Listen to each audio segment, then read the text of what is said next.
the pleasure to present to you Dr. Martin Luther King, Jr.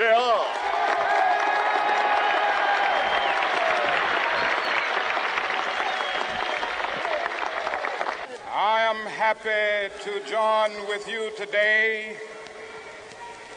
in what will go down in history as the greatest demonstration for freedom in the history of our nation.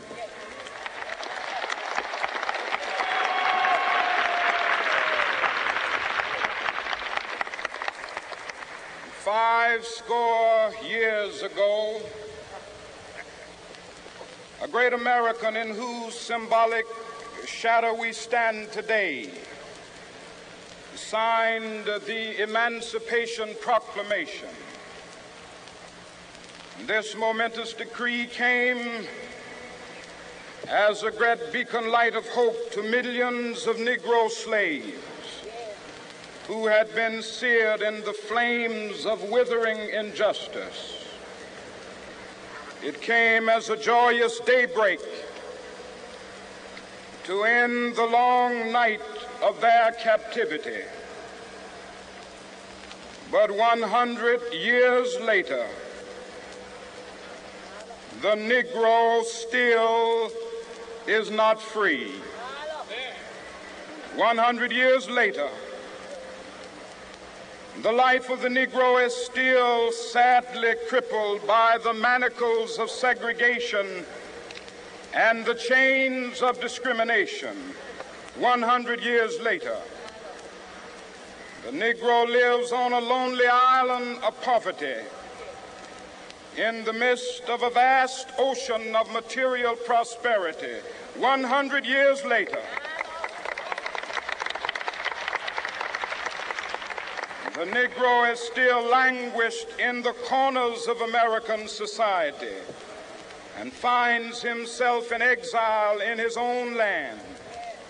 And so we've come here today to dramatize a shameful condition.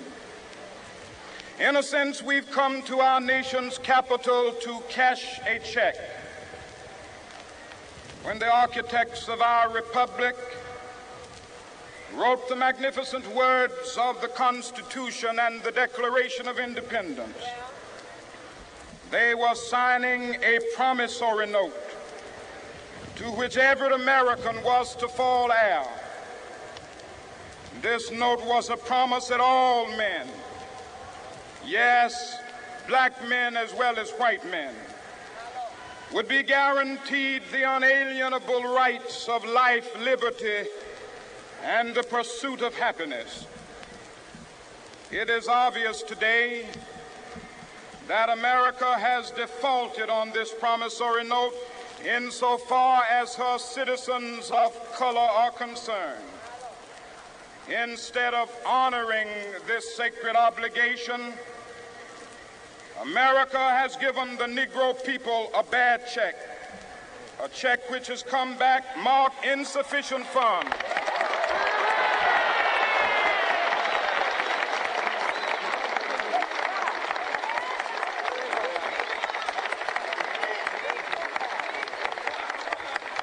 But we refuse to believe that